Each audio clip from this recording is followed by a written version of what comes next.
맡고 계십니다. 박수윤 원장님 진행 부탁드리겠습니다. 소개받은 박소윤입니다. 이번 세션은 사회자님께서 소개를 해주셨듯이 상안면 관련해서 자연스럽고 입체적인 얼굴 라인 만들기에 관련해서 아주 대가 원장님 두 분을 어렵게 모셨습니다. 사실 우리 첫 번째 강의를 맡아주실 배성조 원장님 소개 올리도록 하겠습니다.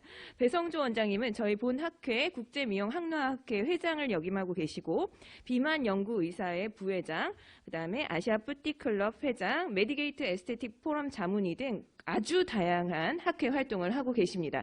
오늘 저는 굉장히 기대하고 왔는데요. 안전하고 실용적인 뿌띠 성형, 필러와 실 시술하기, 기본 원리와 핵심, 아나토미, 그 다음에 부작용 피하기와 찐 효과 만들기, 최신 트렌드 소개 등에 대해서 아주 심도 있는 강의를 해주실 예정입니다. 강의 경청 부탁드리고 좋은 강의 배성조 원장님께 부탁드리도록 하겠습니다. 감사합니다. 오늘 실전에서 사용하는 모습 그대로 가능하면 짧은 시간에 많은 것을 말씀드리도록 노력해 보겠습니다. 안전하고 실용적인 뿌티 성형 시술하기가 오늘의 타이틀이 되겠습니다. 그래서 우리가 위험한 부위에 안전하게 시술하는 법과 간단한 그 논문을 정리하고 실리프팅을 위한 아나토미와 실제적인 디자인, 그리고 부작용을 방지하는 팁 등을 설명해 보겠습니다. 그래서 우리가 보통 필러라고 하는 것은 우리나라에서 중국이나 러시아로 많이 수출을 하고 있습니다. 그런데 우리나라도 외국에서 수입을 하고 있는데 주로 이제 스웨덴이나 프랑스, 스위스 등에서 수입을 하고 있습니다. 저는 그 레스트레인 같은 그런 필러들을 비교적 추천하는 편입니다. 그래서 우리가 얼굴을 보시면 오지 라인이라고 해서 얼굴의 그 이마와 뺨에 라운드한 형태가 있습니다. 오늘 이제 우리가 볼 이마 쪽이 이 오지 라인의 중요한 구성 요소가 되겠습니다. 그래서 환자를 우리가 판단할 때 첫 번째 케이스처럼 아주 예쁜 이마의 뼈를 가진 경우에는 필러를 너무 강조하시면 안 되고 가볍게 터치 정도 해주셔야 되고요. 아래쪽에 플랫한 이마를 가진 경우에는 적극적으로 치료를 해주면 예쁜 결과를 얻을 수가 있습니다.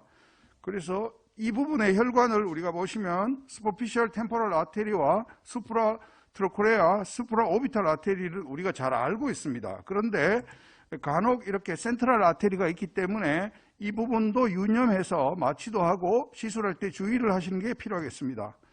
그래서 김희진 교수님이 책을 만드셨는데요. 캐놀라를 이용해서 이마의 깊은 층으로 이렇게 시술이 들어가게 되겠습니다. 이때 혈관이 많이 아나스토모시스하고 분포되어 있다는 것을 항상 생각하고 시술을 해야 되겠고요. 특히 그 수프라 오비탈 아테리는 딥 브랜치가 굉장히 높은 곳까지 올라갈 수 있다는 것을 염두에 둔다면 우리가 캐놀라 시술할 때 굉장히 젠틀하게 해야 된다는 것을 이 그림에서 알려주고 있습니다. 그래서 수프라 트로클레아나 수프라 오비탈은 잘 치료하지 않으면 이와 같은 손상을 일으킬 수가 있습니다. 실제로 피부가 이렇게 괴사가 되는데 이때도 열심히 치료를 해서 이것을 완치시킬 수가 있다는 것을 아시면 좋겠습니다. 그리고 시술 방향은 대체로 이렇게 크리스크로스해서 시술을 하게 되는데요. 이마의 외측에는 수프라 오비탈 러브가 이렇게 지나간다는 것을 좀 알아두시면 좋겠습니다. 그래서 디자인은 프론탈 에미넌스를 중심으로 해서 이렇게 디자인을 해서 시술을 하면 되겠습니다. 영역을 나누어서 하면 더 좋습니다. 그리고 실제로 마취를 이렇게 충분히 해야 됩니다. 마취를 충분히 한 다음에 눌러준 다음에 콜게이트 위에서 펑처를 하고 골막 위로 해서 이렇게 깊게 캐놀라를 진행을 해서 시술을 하면 비교적 혈관을 만날 가능성이 적어지겠습니다. 그래서 에디트는 사람에 따라서 어디든 낼 수가 있는데요. 가능하면 평소에 자기가 잘 하던 곳을 시술하는 것이 좋겠습니다. 그래서 미간의 경우에는 얕은 주름이 많고 깊은 주름은 뒤에 나오겠습니다만 얕은 주름에서는 필러를 이용해서 시술을 하게 되겠습니다. 그래서 이 부분은 역시 콜게이트나 프로세루스 머슬이 수축이 일어나기 때문에 세로주름이 생기게 되는데요. 이때는 보조선을 이용해서 혈관을 막고 필러를 얕은 층에 이렇게 넣으면 되겠습니다. 그런데 이것은 굉장히 위험하기 때문에 반드시 시력이 늘기 전에는 하지 않는 것이 좋습니다. 그래서 지금 실제로 보시면은 마취가 끝난 다음에 얕은 층에 이렇게 넣고 있습니다. 그리고 보조선이 굉장히 중요하고요. 이거는 펀 스타일로 넣는 방법이 되겠고, 이것은 존스 테크닉으로 본 터치를 하고 0.1cc 레벨에서 시술하는 것이 되겠습니다. 그래서 미간이든 이마든 우리가 꼭 알아야 되는 혈관이 있습니다. 삼총사라고 제가 항상 이야기하는데 수프라트로콜리아, 수프라오비탈, 도잘 레이잘 아테리가 있습니다. 수프라트로콜리아가 혈관 사고가 가장 많이 나는 것으로 알려져 있고요. 도잘 레이잘 아테리도 최근에는 굉장히 중요하게 됩니다. 이것은 왜 그러냐면 앵귤러 아테리와 라테랄 레이잘 아테리와 아나스토모시스하기 때문에 코 시술할 때 굉장히 중요한 혈관이 되겠습니다. 수프라트로콜리아 아테리 자체는 볼륨이 매우 적습니다. 0.08mm 밖에 되지 않습니다. 그래서 우리가 필러 0.1cc만 넣어도 이 혈관이 막힐 수 있다는 논문이 되겠습니다. 지금 이 분을 보시면 주름이 위와 아래로 이렇게 갈라지고 있습니다. 눈썹을 기준으로. 그래서 위쪽은 필러를 할 수 있지만 아래쪽은 가능하면 필러를 하지 않는 것이 좋습니다. 왜냐하면 이 부분은 굉장히 시술하기 어렵기 때문입니다. 그리고 두 주름 사이에 중간에 또 주름이 생기는 경우도 있으니까 이것도 유념해 주셔야 됩니다. 이 분을 보시면은 주름이 3개가 있습니다.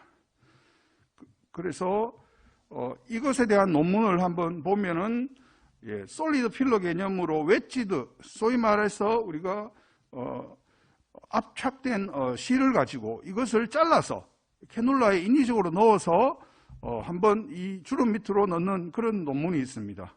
그래서 이것을 넣을 때는 굉장히 들어가기 힘들기 때문에 꽈배기처럼 오른손으로 돌리면서 들어가야만 실이 제대로 들어가고, 이때 그 효과가 굉장히 좋았습니다. 그래서 약 한 80% 정도의 효과가 있었다는 것이죠. 그래서 주름이 펴지고 있습니다. 그래서 또 그 외에도 또 다른 스캐폴드 형태의 실이 있는데 우리가 이것을 스텐트 폼이라고 합니다. 스텐트 폼은 실을 여러 가다 꼬아가지고 이렇게 만들었습니다. 그래서 중앙은 비어있고 바깥쪽으로 이렇게 실이 있는 거죠. 이것을 이제 우리가 주름 사이에 넣게 된다면 동물 실험에 의하면 중앙에도 콜라겐이 생기고 실 바깥에도 콜라겐이 생깁니다. 그래서 4주, 12주 됐을 때 보면 주름이 많이 펴지는 것을 알 수가 있습니다. 이것에 응용한 실이 이제 우리가 많이 쓰는 브레이딩 실인데 주로 이제 옥터 트위스트 이런 것들이죠. 그래서 이분한테 이렇게 넣었을 때 주름이 펴지는 것을 이렇게 볼 수 있습니다.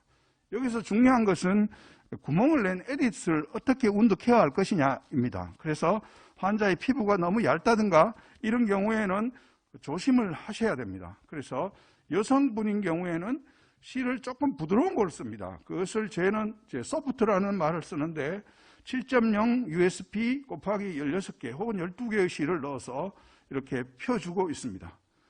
시술 자체는 어렵지 않습니다. 그리고 티어트롭 리가멘트가 있고 또 이 부분은 꺼집니다. 주로 이제 서프 레벨에서 잘 꺼지기 때문에 이 부분에 우리가 필러나 실을 넣어서 개선을 해주면 되겠습니다. 물론 혈관이 있지만 혈관을 피하기 위해서 우리가 아주 깊이 넣거나 아니면은 캐놀라를 이용하거나 아니면 마취를 지혈제든 마취를 해서 기다렸다가 하시는 게 좋습니다. 그래서 이런 티어트롭은 젊은 사람들에도 생길 수가 있고 나이가 들수록 더 깊어집니다. 더 깊어지기 때문에 여기에 숲레벨에서 필러를 캐놀라로 살짝 넣어준다든가 아니면 존스 테크닉으로 소량씩 나누어서 시술을 하면 되겠습니다. 지금은 이제 인슐린 시린지로 주사한 적도 있었습니다. 그래서 보시면은 마취가 끝난 다음에 이렇게 존스 테크닉으로 시술을 하고 있습니다. 저는 0.1cc 이하로 넣어주는 것을 좋아하고요. 요즘은 이제 3포인트 정도로 나누어서 이렇게 넣는 것을 권장하고 있습니다. 그런데 이 부분은 말라 이데마의 문제가 있기 때문에 너무 많이 넣는 것을